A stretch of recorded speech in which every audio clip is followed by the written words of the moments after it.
माजी गृहमंत्री अनिल देशमुख यांच्यावर पोलीस आयुक्त परमवीर सिंग यांनी 100 कोटींच्या वसुलीचे आरोप केले आणि या प्रकरणामध्ये चौकशी करणाऱ्या न्यायमूर्ती चांदीवाल यांनी आपल्या अहवालामध्ये आपण देशमुखांना क्लीन चिट दिलेली नाही असं म्हटलंय। तर चांदीवाल आयोगाच्या मुलाखतीवरती शिवसेनेचे आमदार संजय शिरसाट यांनी काय प्रतिक्रिया दिली तीही आपण पाहूया। तर राजकीय वर्तुळातून या सगळ्या संदर्भात आता प्रतिक्रिया उमटायला लागलेल्या आहेत। विरोधी पक्ष आणि सत्ताधारी पक्षांकडून विविध दावे केले जात आहेत। शिरसाटजी नमस्कार।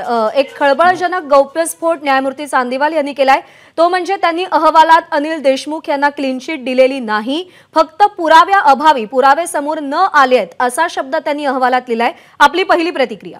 अनिल देशमुख प्रकरणामध्ये कुठेही क्लीन चिट दिली नाही असं स्वतः जेव्हा चांदीवाल आयोगाचे त्यांनी सादर केलं ते स्वतः म्हणतायत। याचा अर्थ समजून घेतला पाहिजे की त्यांना जे काही पुरावे पाहिजे होते त्यांच्या समोर आणखी सबमिट झालेले नाहीत, म्हणून क्लीन चिट देण्याचा प्रश्नच येत नाही। आणखीन ही सुनावणी ही जी काय ती पूर्ण झालेली नाही हे सुद्धा न्यायमूर्ती चांदीवाल सांगतायत। आणि हे असेच प्रकरण अनेक प्रकार जे काही पेंडिंग आहेत त्यामध्ये आम्हाला क्लीन चिट मिळाली, आमच्यावर कोणताही दोष नाही किंवा दोषारोप नाही असं जे काही निर्माण केलं जात आहे ते खरं तर चुकीचं आहे। यांच्यावरचे जे गुन्हे आहेत ते आजही तसेच आहेत आणि त्यांना योग्य वेळेला योग्य तो म्हणजे ज्याला म्हणतो कारवाई।